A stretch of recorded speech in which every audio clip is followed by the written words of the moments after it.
Flashbulbs don't just blind you, they burn. That specific humiliation of standing alone on the crimson rug of the Met Gala, while the man who swore to protect you laughs with another woman 5 feet away, is a coldness that penetrates the bone.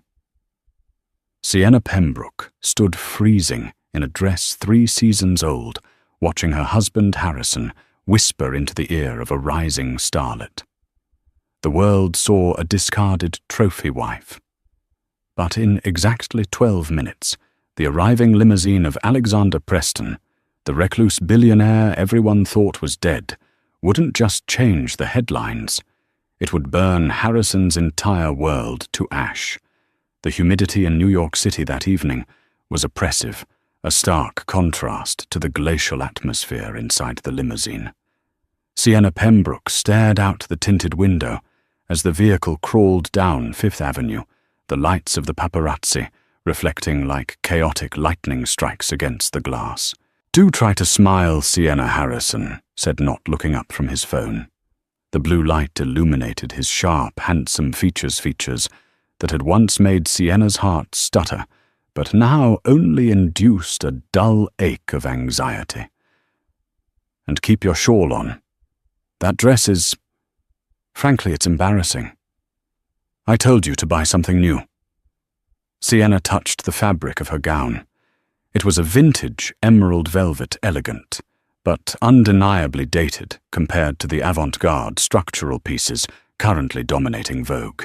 "You cancelled the credit cards, Harrison," she said, her voice barely a whisper. "The transaction was declined at Bergdorf's. I had to wear what I had." Harrison finally looked at her, his lip curling in that familiar, aristocratic sneer. "Don't be dramatic. I put a hold on them because your spending is out of control. You're a Pembroke now. Act like one, not like the desperate daughter of a bankrupt recluse." The car jerked to a halt. They had arrived. The Aurora Gala was the most exclusive event of the Manhattan social calendar held this year at the Metropolitan Museum of Art. It was the kind of event where billionaire hedge fund managers rubbed shoulders with Hollywood royalty. For Harrison Pembroke, a man whose real estate empire was currently leveraged to the hilt, though he kept that a closely guarded secret appearance, was everything. The door opened. The roar of the crowd was instantaneous. "Harrison, over here. Harrison, who are you wearing?" Harrison stepped out first, buttoning his Tom Ford tuxedo jacket. He turned, extended a hand to Sienna, and flashed his $1,000,000 smile for the cameras. But as soon as her heel touched the red carpet, he dropped her hand. "Keep up," he hissed through his teeth, still smiling at the flashing lights. Sienna straightened her spine. She was the daughter of Alexander Preston. Even if her father hadn't spoken to her in 5 years ever since she married Harrison, against his wishes, she still had his blood. She walked forward, chin up, but Harrison wasn't walking with her. He had paused to greet someone, a woman. Chloe Vane. She was 22, a social media consultant with 6 million followers and a reputation for wrecking homes in the Hamptons. She was wearing a sheer, diamond-encrusted gown that left nothing to the imagination. Harrison Chloe squealed, throwing her arms around him. The embrace lasted too long. It was intimate, possessive. The cameras went wild. The lenses swung away from Sienna, leaving her standing awkwardly in the periphery, a ghost in green velvet. "Harrison, is this a new muse?" a reporter from Page 6 shouted. Harrison laughed, placing a hand on the small of Chloe's back, a gesture he hadn't offered Sienna in years. "Chloe is helping us with the new Pembroke Tower branding. She's a visionary." "And your wife," another reporter yelled, gesturing vaguely to the left where Sienna stood. Harrison glanced back at Sienna, as if he was surprised she was still there. "Oh, Sienna is here, of course. But you know Sienna. She prefers the background." It was a masterstroke of public humiliation. In one sentence, he had painted her as irrelevant, boring, and separate from his success. Sienna felt the heat rise in her cheeks. She could hear the murmurs of the photographers. Look at the wife. She looks like a Victorian ghost. Is that vintage? It looks like a thrift store find. He's definitely sleeping with the influencer. Look at the body language. Sienna wanted to run. She wanted to dash past the security guards, hail a cab, and disappear into the anonymity of the Upper West Side. But she couldn't.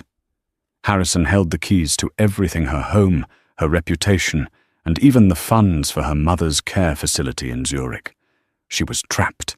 She forced a smile, a brittle, painful thing, and began to walk the carpet alone. Harrison and Chloe walked 10 feet ahead of her, a golden couple basking in the adoration, while Sienna trailed behind like a forgotten assistant. She reached the top of the stairs, breathless and trembling. She needed a drink. She needed to hide. Well, if it isn't the little match girl, a voice drawled. Sienna looked up to see Beatrice Pembroke Harrison's mother. The matriarch was draped in furs, holding a champagne flute like a weapon. Beatrice Sienna nodded. That dress, Beatrice sighed, sipping her drink. It smells of mothballs and failure, darling. Harrison is humiliated. Look at him. She gestured to where Harrison was holding court with the editor of Harper's Bazaar, Chloe clinging to his arm.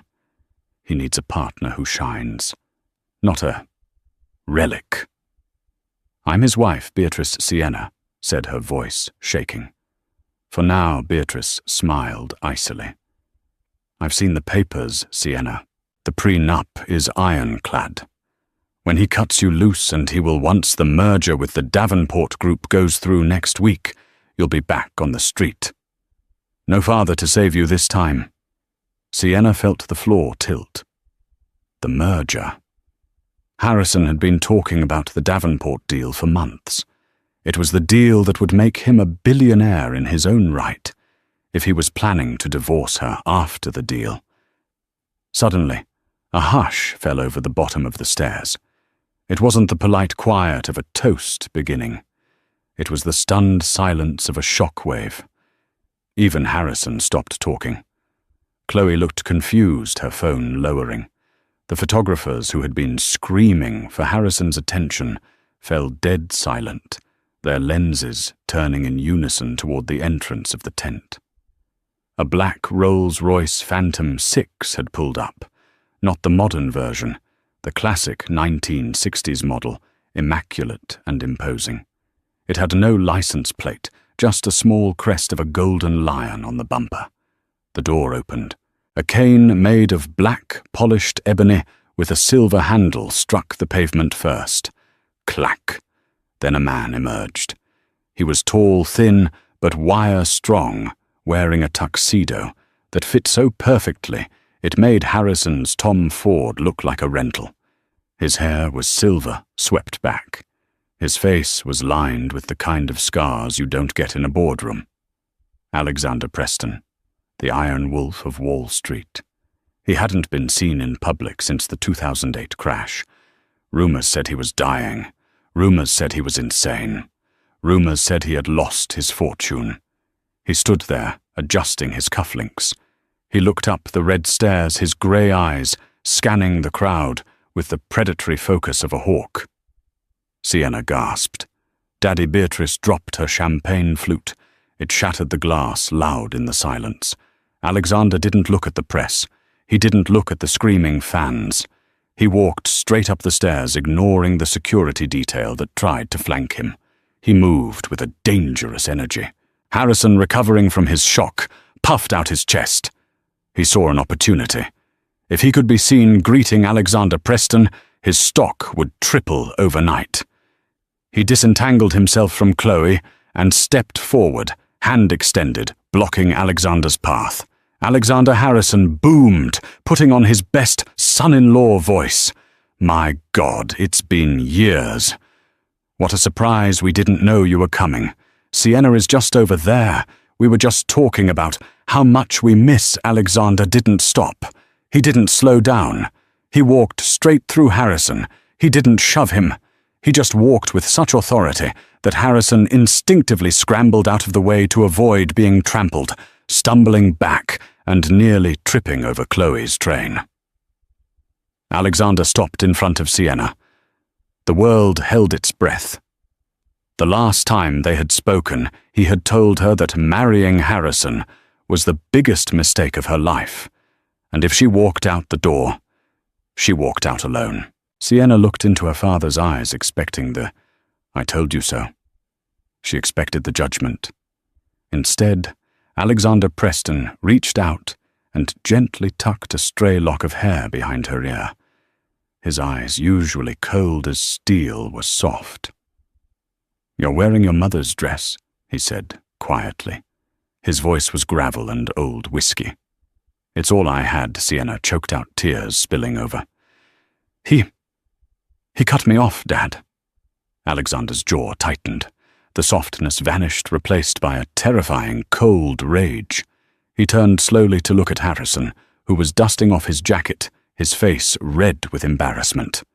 Alexander raised a hand, and the head of the event, the famous Anna Wintour-esque figure organizing the gala, rushed over immediately. "Mr. Preston," she said, breathless. "We had no idea." "I need a microphone," Alexander said. "So we are about to start the dinner. I need a microphone. Now." A hush fell over the red carpet as a wireless mic was hurriedly placed in his hand.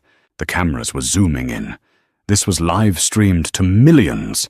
Alexander stood next to Sienna, placing a protective arm around her shoulders. He looked directly at Harrison, then at the camera lens. 5 years ago, Alexander began his voice, booming through the plaza. "I let my daughter make her own choice." I stepped back. I watched. He paused. I watched a man named Harrison Pembroke take the brightest light I have ever known and try to dim it. I watched him spend her trust fund. I watched him isolate her. And tonight I watched him humiliate her to boost his own fragile ego. Harrison stepped forward, panic in his eyes. "Alexander, this is hardly the place." "Silence," Alexander said. He didn't shout, but the command was absolute. "I am here tonight for 2 reasons, Alexander continued. "First, to apologize to my daughter. I should have intervened sooner." He turned to Sienna. "I am sorry, my love." Then he turned back to the crowd. "And the second reason is a business announcement. Since Mr. Pembroke is so fond of mergers, I thought he should know about the one that concluded 10 minutes ago." Harrison frowned. "What, the Davenport Group?" Alexander said, savoring the name. "The company you have been courting for 6 months. The deal you need to save your company from bankruptcy." Harrison went pale. "Yes. We sign next week." "You won't be signing anything," Alexander said calmly. "Because as of 6 o'clock this evening, Preston Global has acquired a controlling interest in the Davenport Group, and we have also purchased the outstanding debt of Pembroke Industries from the banks." The color drained from Harrison's face so completely he looked like a corpse. Beatrice clutched her pearls, gasping for air. What does that mean?" Harrison stammered. Alexander smiled, a shark baring its teeth. "It means, Harrison, that I am not just your father-in-law. I am now your boss, and I am your landlord, and I am your primary creditor." He looked at Sienna. "And my first act as chairman," Alexander said, "is to appoint a new CEO for the conglomerate. Someone with integrity. Someone who knows the value of loyalty." He handed the microphone to Sienna. "Ladies and gentlemen," Alexander announced, "I give you the new CEO of Preston Davenport and the sole heir to my estate, Sienna Pembroke, or rather, Sienna Preston." The flashbulbs erupted like a supernova. The roar of questions was a physical force, a tidal wave of noise crashing against the steps of the Met. "Sienna, is it true?" Harrison comment. "Are you bankrupt, Mr. Preston? Are you back for good?" Harrison stood frozen, his mouth opening and closing like a landed fish. Chloe Vane, sensing the shift in power with the instinct of a survivor, had already unhooked her arm from his. She took a subtle half-step away, creating distance between herself and the man who, seconds ago, was a titan and was now apparently an employee. Sienna held the microphone. The weight of it felt heavy, foreign. She looked at her father. Alexander nodded, a microscopic movement that screamed, "Take it." She looked at Harrison. For the first time in years, she didn't see the monster who controlled her allowance. She saw a sweating, terrified man in a tuxedo he probably hadn't paid for. Sienna's voice cracked. She cleared her throat. She stood up straighter, the velvet of her mother's dress catching the light. "I accept."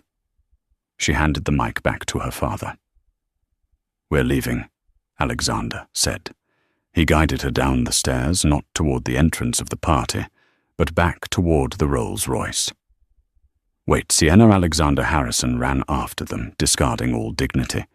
"You can't just say that and leave the gala the press. We have a table." Alexander stopped at the car door. He turned to Harrison. "You have a table, Harrison. We have a board meeting. But the debt—" Harrison pleaded, grabbing Alexander's sleeve. "You bought the debt. That's hostile. That's illegal." Alexander looked at the hand on his sleeve until Harrison removed it. "It's business," Alexander said. And Harrison, "Get out of my daughter's penthouse by morning. I'm having the locks changed." They got into the car. The door slammed shut, sealing out the noise, the humidity, and the smell of Harrison's desperation. As the car pulled away, Sienna collapsed against the leather seat. The adrenaline that had propped her up vanished, leaving her shaking violently. Alexander opened a compartment and poured a glass of water. He handed it to her. "Drink," he commanded gently. Sienna drank. She looked at him, really looked at him. He looked older than she remembered, tired around the eyes, but the fire was still there. "Did you mean it?" she asked. "About the company? I never joke about money, Sienna. You know that. But I don't know how to run a conglomerate, Dad. I studied art history. I've been a housewife for 5 years. Alexander took a sip of his own drink, sparkling water. "You have instincts. You survived him for 5 years without breaking. That takes more grit than any MBA program can teach. Besides, you'll have advisors. The best." The car didn't go to her apartment. It didn't go to the Preston estate in the Hamptons. It headed downtown toward the financial district. "Where are we going?" Sienna asked. "The war room," Alexander said. "Harrison isn't just going to roll over. He's a rat, and rats bite when they're cornered. He has leverage, Sienna." Sienna froze. "What leverage?" Alexander looked out the window. "He's been recording you for years, every argument, every time you cried. He has hours of footage he plans to release to prove you're mentally unstable and unfit to manage assets." Sienna felt sick. "How do you know that?" "Because I bought his head of security 3 hours ago," Alexander said simply. "But there's something else. Something he doesn't know. I know. And it's the reason I came back tonight." The car turned onto Wall Street, now deserted and dark, save for one building that was ablaze with light. The Preston Global Headquarters. "What is it?" Sienna whispered. Alexander turned to her. His expression was grave. "Harrison isn't just bad with money, Sienna. He's laundering it. And he's been doing it through your mother's charity foundation." Sienna gasped. "No, he wouldn't. That foundation it's sacred. It pays for the pediatric wing at St. Jude's. It pays for Mum's care. He's been using it to wash money for the cartel out of Sinaloa." Alexander dropped the bomb. "If the feds find out before we fix it, you go to prison, Sienna. Because your name is on the paperwork. He forged your signature on everything." Sienna stared at her hands, the hands that Harrison had held, the hands he had kissed. He had framed her. He had set her up to take the fall for international money laundering. So Alexander said the car stopping in front of the skyscraper. "We aren't just taking his company, Sienna. We have to destroy him completely, before the sun comes up." Sienna looked up at the towering building. She thought of Harrison's smug face on the red carpet. She thought of Chloe Vane. She thought of the years of gaslighting. She wiped the tears from her face. Her expression hardened. She looked less like the victim in the velvet dress and more like the daughter of the Iron Wolf. "Okay," Sienna said. "Let's go to work." The elevator ride to the 91st floor took 40 seconds. In that time, Sienna felt a transformation occur. The frightened wife was shedding her skin.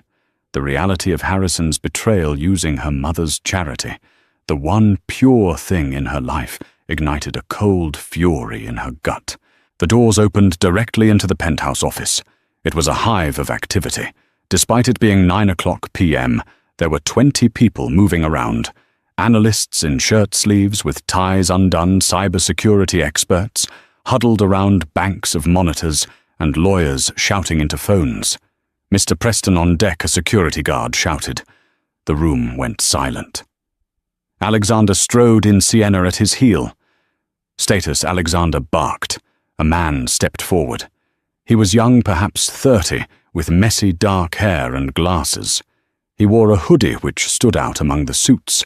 "We've cracked the encrypted server at Pembroke's home office," the man said. "I'm mirroring his hard drive now," Sienna Alexander said. "This is Maxwell Thorne, best forensic accountant in the hemisphere. He used to work for the NSA until he realized the pay was better with me." Maxwell nodded at Sienna. "Mrs. Pembroke. Or Miss Preston. Sorry about the mess. Just Sienna," she said. "Show me what you found." Maxwell tapped a key. A massive screen on the wall flickered to life. It showed a complex web of bank accounts. Cayman Islands, Switzerland, Singapore. "This is the Black Ledger," Maxwell explained. "Harrison has been funneling cash from the charity foundation into shell companies. He claims they are consulting fees for building orphanages, but the companies don't exist. The money flows out, gets washed through a casino in Macau, and comes back as clean real estate investment capital." "How much?" Sienna asked. $80 million over 4 years, Maxwell said. Sienna felt dizzy. 80 million. But the charity only has... He was leveraging the charity's assets to borrow more, Alexander interjected. He was gambling with money that didn't exist. If the loan gets called, the charity goes bankrupt. Your mother gets kicked out of her care facility. The hospital wing closes. "He's a monster," Sienna whispered. "He's a desperate man," Alexander corrected. "And desperate men make mistakes." "Maxwell, did you find the email?" Maxwell grinned. "What email?" Sienna asked. "Harrison is meeting with his contact tonight," Maxwell said. "The cartel representative. They're panicked because of the news of the acquisition. They want their money out now." "Where are they meeting?" "The Sapphire Room," Maxwell said. "Private club in Chelsea. 11:00 M." Alexander checked his watch. "We have an hour." He turned to Sienna. "This is the part where it gets dangerous. We can give this evidence to the FBI right now. They will arrest Harrison." But Sienna asked. She knew there was a but. "But because your signature is on the documents," Alexander said, "the investigation will drag on for years. Your assets will be frozen. The charity will be dissolved. You will be in court until you are 40. "So what's the alternative?" "We get him to confess," Alexander said. "We get him to admit on tape that he forged your signature and that he is the sole architect of the scheme. Then we give that to the FBI. You walk away clean. He goes away for life." "He'll never admit it," Sienna said. "He's too smart." "He's not smart," Alexander said. "He's arrogant, and right now he thinks he's lost his company. If we offer him a lifeboat..." He'll take it. What kind of lifeboat? Alexander turned to the window looking out over the city lights. You, he said. Sienna blinked. Me, you go to him, Alexander said, turning back. You go to the sapphire room. You tell him you're angry about the mistress, but you're terrified of me. You tell him you want to save your marriage. You tell him that if he signs a document stating the charity money was a loan, that he personally guarantees you'll convince me to stop the hostile takeover. He won't believe me, Sienna said. He knows I hate him. He thinks you're weak, Alexander said brutally. He thinks you're the pathetic woman who wore a 3-year-old dress to the Met Gala because he told you to. Use that, Sienna. Play the victim. Be the terrified wife one last time. Sienna looked at the screen. She saw the flow of money that threatened her mother. She took a deep breath. She reached up and unpinned her hair, letting it fall around her shoulders. She rubbed her eyes to smear her mascara slightly. I need a wire, she said. Maxwell smiled. Way ahead of you. He picked up a stunning diamond necklace from the table. Cartier vintage, contains a high-fidelity microphone and a GPS tracker. The battery lasts 6 hours. Alexander took the necklace and fastened it around her neck. His hands were shaking slightly. I will be in the van outside, he said softly. If he touches you, if he even looks at you wrong, my security team kicks the door down. Do you understand? I understand, Sienna said. She touched the cold diamonds at her throat. Then go, Alexander said. Go get your life back. The sapphire room was located in the basement of a nondescript textile factory in the meatpacking district. There was no sign, only a heavy steel door and a camera with a red blinking eye. It was the kind of place where deals were made in blood and sealed with scotch that cost more than a Honda Civic. Sienna stepped out of the black SUV. The rain had started a cold, miserable drizzle that slicked the cobblestones. She pulled her trench coat tighter, concealing the emerald velvet dress and the wire disguised as a diamond necklace. We have audio. Maxwell's voice crackled in her earwig, so small it was invisible inside her ear canal. Signal is strong. Remember, get him to say he signed your name. That's the kill shot. Sienna took a breath that rattled in her chest. She walked to the door. The slit-opened eyes assessed her, and the heavy bolt slid back. The interior was suffocatingly warm, smelling of cedar smoke and expensive cologne. The lighting was low, provided mostly by blue LEDs embedded in the floor, hence the name. At the far end, in a circular booth upholstered in crushed leather, sat Harrison. He looked wrecked. His tie was undone. His hair, usually lacquered into submission, was falling over his forehead. He was sweating. Opposite him sat a man Sienna didn't know. He was in his 50s, wearing a beige suit that looked too casual for the setting. He was eating a steak with precise surgical movements. This had to be the contact. Sienna approached. Her heels clicked on the polished concrete. Harrison looked up. His eyes widened first in shock, then in suspicion. "What the hell are you doing here?" He snapped, his voice slurring slightly. "I told you to go home." "I couldn't," Sienna said, keeping her voice trembling and small. She stood by the table, clutching her purse with white knuckles. "I saw the news, Harrison. Everyone is saying you're ruined. My father, he's going to destroy us." Harrison let out a bitter laugh. "Us. There is no us, Sienna. Your father made that very clear. He bought my debt. He owns me. I can fix it," Sienna whispered. The man in the beige suit stopped cutting his steak. He looked at Sienna with dead, shark-like eyes. "Who is this Harrison?" the man asked. His accent was American, but his cadence was off. "My wife," Harrison spat. "The one whose daddy just foreclosed on my life." He turned to Sienna. "Get out. We are discussing business." I said I can fix it, Sienna said, raising her voice just enough to sound desperate. Harrison, please. I know you're in trouble with the accounts, the charity money. The air in the booth instantly dropped 10 degrees. The man in the beige suit slowly placed his knife and fork down. Harrison stood up, grabbing Sienna's arm hard enough to bruise. Shut up, he hissed into her ear. Shut your mouth, or I swear to God I don't care, Sienna cried, leaning into the abuse, playing the part. I don't want to be poor, Harrison. I don't want to lose the penthouse. If you go to jail, I get nothing. I'm not going to jail.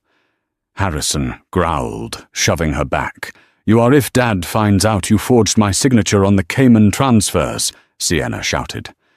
Silence. Harrison stared at her. The man in the beige suit stared at Harrison. He knows Harrison whispered his face, draining of colour. He suspects Sienna lied, tears streaming down her face. He thinks I did it, Harrison. He thinks I stole the money.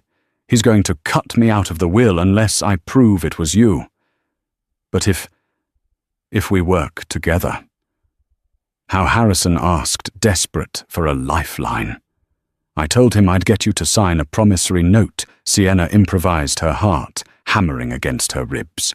If you sign a paper saying the 80 million was a personal loan to you, not theft, then he treats it as a debt. He won't go to the FBI. He just wants the money back. Harrison ran a hand through his hair.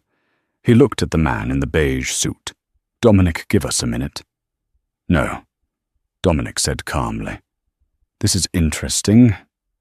The wife knows about the wash. She doesn't know anything, Harrison said quickly. She's an idiot. She just signs what I put in front of her. Not this time, Sienna pleaded. Harrison, write it down. Just write a note saying you authorized the transfers without my knowledge as a temporary loan. I'll take it to Dad tonight. I'll tell him I'm standing by you.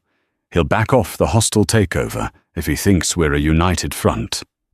You know how he is about family legacy. It was the perfect bait. Harrison knew Alexander Preston was obsessed with family image. It was plausible that Alexander would spare Harrison to save Sienna from a scandal. Harrison grabbed a cocktail napkin. He patted his pockets for a pen. Here, Dominic said, sliding a heavy gold fountain pen across the table. Harrison began to write. Sienna watched the ink flow. Harrison Pembroke, acknowledge full responsibility for the transfer of funds from the Pembroke Foundation. We have it, Maxwell's voice buzzed in her ear. Visual confirmation on the hidden cam. That's a confession. We're good. Get out of there, Sienna. Harrison finished writing. He signed his name with a flourish. There he shoved the napkin at her. Go to your father. Tell him if he calls off the dogs, I'll pay him back with interest, once the investors are paid out. Sienna took the napkin. Her hand was shaking, but not from fear anymore. From victory. She stepped back. Thank you, Harrison. She turned to leave. Wait, Dominic said. Sienna froze. Dominic stood up. He wasn't a large man, but he moved with the fluid lethality of a predator. He walked around the table and stood directly in front of Sienna. That's a nice necklace, he said softly. Sienna's hand flew to her throat. Thank you. It's vintage. Cartier Dominic nodded. 1920s. Very rare. He leaned in closer, invading her personal space.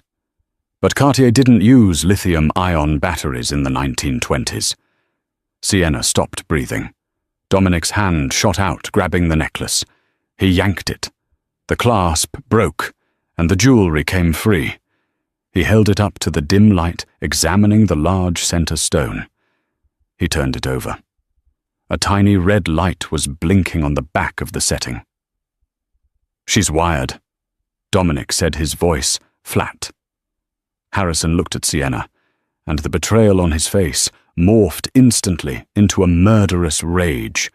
You bitch, Harrison whispered. Grab her, Dominic commanded. Harrison lunged. Sienna didn't scream. She reacted. As Harrison lunged for her, she swung her heavy clutch bag with all her strength. The metal corner caught him square in the nose. There was a sickening crunch, and Harrison reeled back, blood spurting over his tuxedo shirt. "Get the door!" Dominic shouted to the bouncer, pulling a suppressed pistol from his waistband. Sienna scrambled backward, knocking over a tray of drinks. Glass shattered. She sprinted toward the kitchen entrance, the only way out that wasn't blocked by the bouncer. "Sienna, get down!" Maxwell screamed in her ear. The lights in the club suddenly died. Total blackness. Alexander had cut the power. In the dark, chaos erupted. Sienna dropped to the floor, crawling on her hands and knees over broken glass, the velvet dress tearing. She heard gunshots, foot-fut the sound of suppressed fire. Then a crash. The steel front door was blown off its hinges. Beams of blinding white tactical light cut through the smoke and darkness. Federal agents, nobody move. Sienna covered her head. Federal agents Alexander had said he was using private security. A heavy boot stepped near her hand. A strong hand grabbed her arm and hauled her up. She flinched, expecting Harrison. It was a man in full tactical gear, face covered by a mask. "Mrs. Pembroke, I've got you," he said. He dragged her behind the cover of the bar. The firefight lasted less than 30 seconds. Dominic's men were outmatched.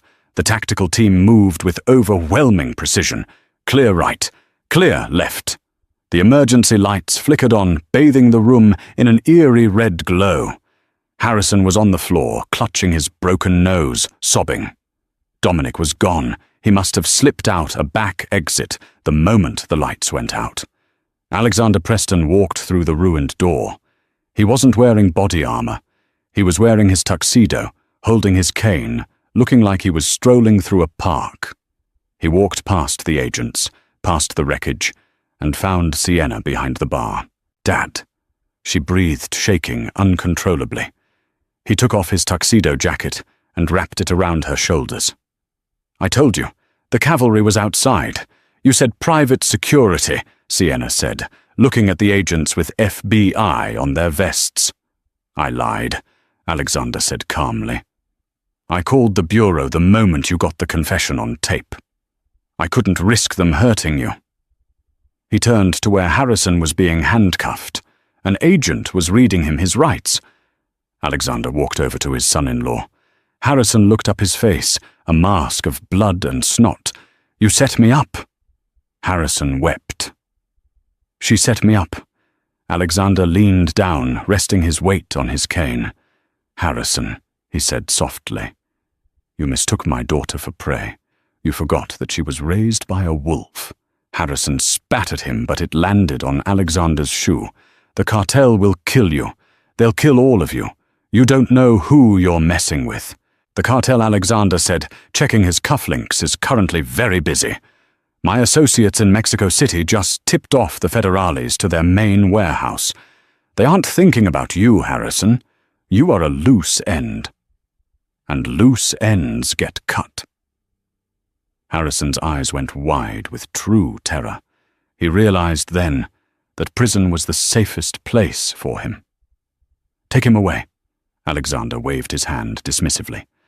As they dragged Harrison out, Sienna stood up.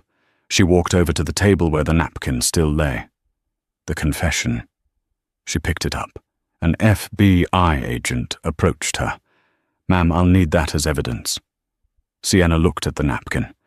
Then she looked at the agent. "You'll get it," she said, her voice hard. "After I make a copy." She walked out of the sapphire room into the rain. The paparazzi had somehow found the location, likely tipped off by Alexander himself. As she emerged, flanked by FBI agents, the flashes went off. But this time she didn't look down. She didn't hide. She looked directly into the lens. The image that would grace the cover of the New York Times the next morning wasn't a humiliated wife. It was a warrior queen standing in the wreckage of her husband's empire, wearing a torn velvet dress and a man's tuxedo jacket, looking like she had just burned the world down. The sun rose over Manhattan with a crisp, indifferent brightness. At 8 a.m., the boardroom of Pembroke Industries was filling up. This was the old guard. 12 men, mostly in their 60s and 70s, who had sat on this board for decades. They were men who played golf at Augusta, drank scotch at lunch, and believed that women were decorative features, not decision-makers. They were in a panic. "Have you seen the stock price?" shouted Lawrence Sterling. "No, wait, Lawrence is fine." Sterling was banned. "Let's use Lawrence. It's down 40% in pre-market. Harrison has been arrested." "We need to distance ourselves," said another board member, a heavy-set man named Walter. "We issue a statement saying Harrison acted alone. We appoint an interim CEO. Maybe verify if the vice president, Charles, can step in. The company is insolvent," Walter Lawrence argued. "Preston Global bought the debt. Alexander Preston owns us. He's going to strip the assets and sell us for scrap." The double doors at the end of the room swung open. The room fell silent. They expected Alexander Preston. Instead, Sienna Pembroke walked in. She had not slept. She had spent the last 5 hours with a crisis management team, a stylist and a team of lawyers. She was no longer wearing the green velvet. She wore a bespoke white power suit that cost more than Harrison's car. Her hair was pulled back in a severe, sleek bun. Her makeup was sharp, accentuating her eyes. She didn't walk. She glided. Behind her walked Alexander, but he didn't take the head of the table. He took a seat in the corner, crossing his legs, watching. Sienna walked to the head of the table, Harrison's chair. She didn't sit. She stood, placing her hands flat on the mahogany surface. "Gentlemen," she said. Her voice was clear, projected, and utterly devoid of warmth. Sienna Lawrence said, his tone patronizing. "My dear, this is a closed meeting. We are dealing with a crisis. You should be at home resting. We heard about the ordeal." "The ordeal," Sienna said, "is currently being processed at Federal Holding. And this is not a closed meeting. I am the acting CEO. A ripple of laughter went around the room. "CEO," Walter scoffed. "Sienna, please. You have zero experience. You're an art major. This is a multinational real estate conglomerate, not a gallery. And under Harrison's experienced leadership, Sienna countered this conglomerate laundered $80 million for a drug cartel, leveraged its assets to junk status, and lost the confidence of every bank on Wall Street." She threw a file onto the table. It slid down the center, stopping in front of Lawrence. "That," she said, "is the deed to the building we are sitting in, and the factories in Ohio, and the development projects in Dubai. Preston Global owns them all. And as the newly appointed executive chair of the Preston-Davenport merger, I hold the voting rights." The men went silent. They looked at Alexander in the corner. He simply nodded. Now Sienna continued pacing slowly around the table. "I have reviewed the minutes of the last 12 board meetings. I see that 3 of you approved the consulting fees that Harrison used to funnel money out. Lawrence, Walter, and you, Raymond." She stopped behind Raymond's chair. "I didn't know," Raymond stammered. "Harrison said they were legitimate vendors." "It was your job to know," Sienna said coldly. "Negligence is not a defense. It's a liability." She returned to the head of the table. "I am offering you a choice. Option A. You 3 resign immediately. You forfeit your severance packages. You walk away, and maybe the SEC doesn't investigate your personal finances." She paused. "Option B. I fire you for cause. I sue you for breach of fiduciary duty. I hand your internal emails to the FBI agents waiting in the lobby, and I ensure that you never sit on a board again, not even for your neighborhood HOA." The silence in the room was absolute. You could hear the hum of the air conditioning. Lawrence looked at the file. He looked at Sienna. He saw the same steel in her eyes that the world feared in her father. He stood up. "I have been meaning to retire," Lawrence said, his voice tight. "Me too," Walter muttered, standing up. Raymond didn't speak. He just got up and hurried out of the room, looking like he was about to be sick. Sienna watched them leave. Then she looked at the remaining 9 board members. "Does anyone else have a problem with my leadership?" she asked. "No, Madame CEO," a younger board member said quickly. Good Sienna sat down in the leather chair.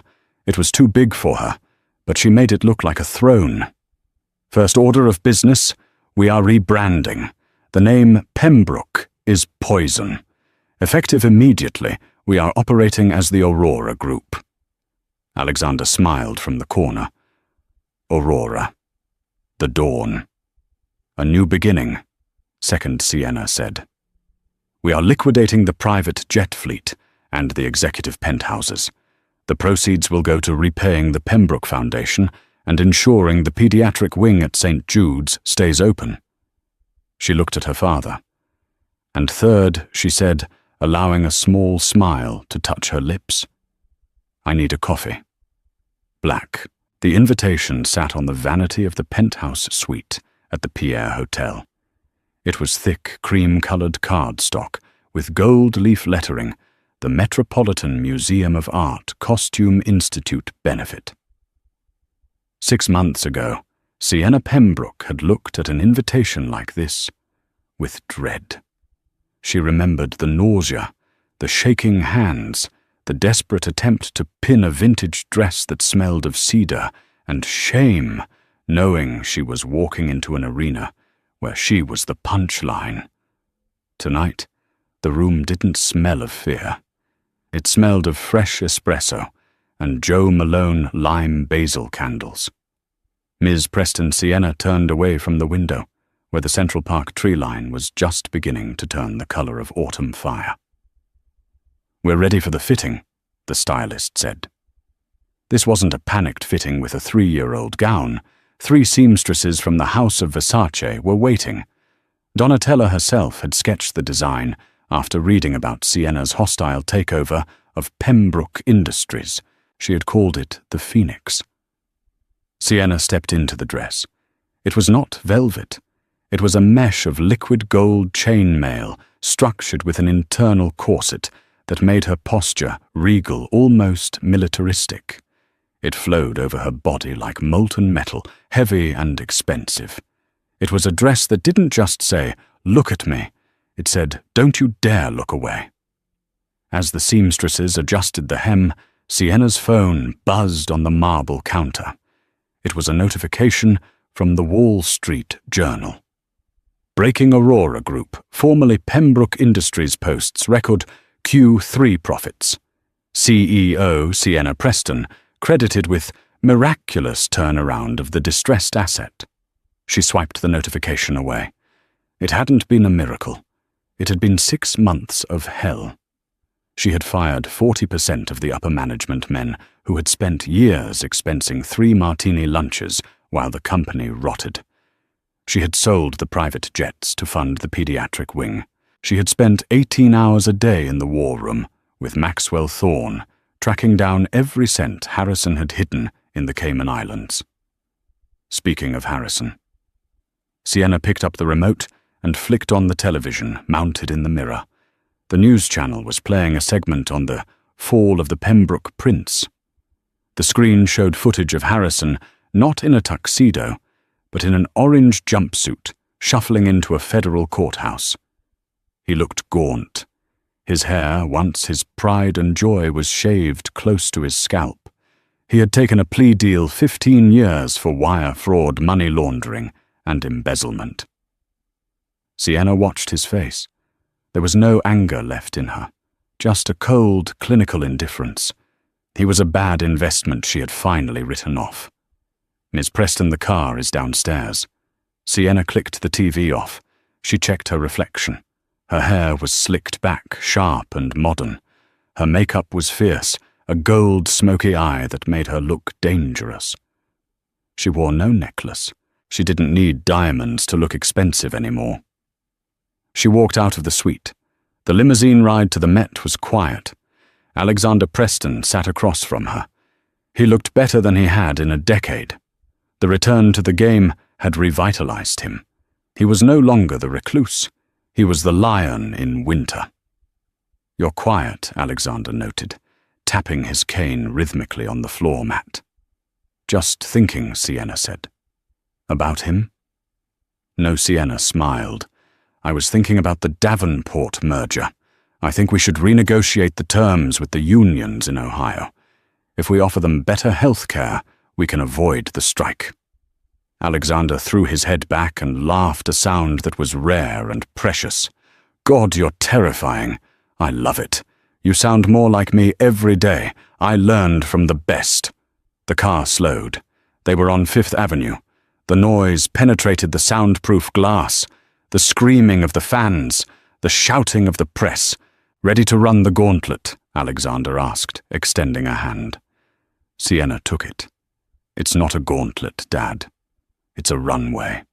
The door opened. The flashbulbs hit her, but this time, Sienna didn't flinch. 6 months ago, the light had felt like an interrogation lamp. Now it felt like a spotlight. She stepped out. The reaction was instantaneous. A collective gasp rippled through the press pit, followed by a roar that was deafening. "Sienna, over here, Ms. Preston." Look left Sienna. "Is it true you're buying the Chrysler Building?" She didn't hurry. She didn't trail behind anyone. She walked to the center of the red carpet and planted her feet.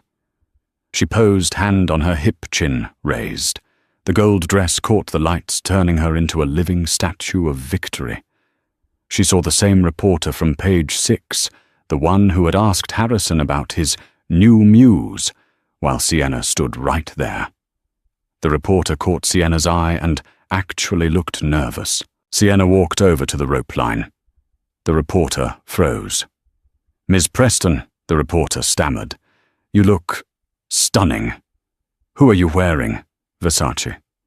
Sienna said, her voice smooth as velvet but hard as steel. "Custom. And to answer your next question, no, I'm not here with a partner. I'm here with my chairman." She gestured to Alexander, who stepped up beside her, looking every inch the billionaire patriarch. And regarding the rumors, Sienna added, leaning into the reporter's microphone so the whole line could hear. "Aurora Group is not buying the Chrysler Building. We're buying the bank that owns the mortgage on it. Do get your facts straight next time." She winked, turned on her heel, and walked away. The press went feral.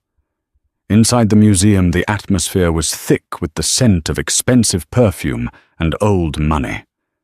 This was the inner sanctum. Sienna moved through the room with the ease of a shark in deep water. The same socialites who had shunned her 6 months ago, who had whispered behind their hands about her vintage dress, now parted like the Red Sea. Sienna Darling, Beatrice Pembroke. Harrison's mother appeared from the crowd. She looked older, frailer. Her pearls seemed heavy. "I was hoping to catch you. It's been so long." Sienna stopped. She looked at the woman who had called her a relic and predicted she would be on the street. Beatrice Sienna nodded politely. "I'm surprised to see you. I thought the legal fees for Harrison's defense would have curtailed your social calendar." Beatrice flinched as if slapped. "Well, one must keep up appearances." Sienna. "About the estate in Greenwich. The lawyers say you're seizing it." "It was purchased with stolen funds from my mother's charity," Sienna said coldly. "It's not being seized, Beatrice. It's being returned." "But where will I live?" Beatrice's voice cracked. Sienna took a glass of champagne from a passing waiter. She took a sip, savoring the dryness. "I believe the Aurora Group owns a lovely assisted living facility in Resolve, upstate," Sienna said. "I can send you a brochure. The staff is excellent. They really help with transitions." She didn't wait for an answer. She walked past Beatrice, leaving the woman standing alone in the crowd, a ghost of a fallen dynasty. Sienna found her father by the Temple of Dendor. He was talking to the senator from New York. "Ah, here she is," Alexander said, beaming. "Senator, have you met my CEO? I've heard the legend." The senator shook her hand firmly. "They say you cleaned up a $1 billion mess in 2 quarters. That's impressive, Ms. Preston." "We're just getting started," Senator Sienna replied. As the dinner chimes rang, Sienna took a moment to look out the massive glass windows of the museum out at Central Park. Somewhere in a dark cell, Harrison was sleeping on a cot. Somewhere Chloe Vane was editing a video for TikTok, trying to stay relevant. And here, amidst the Egyptian ruins and the masters of the universe, Sienna Preston stood tall. She touched the spot on her neck where the wire had once been taped. The skin was smooth. The scars were gone. Alexander came up beside her. "What are you looking at?" the future Sienna said softly. "And how does it look?"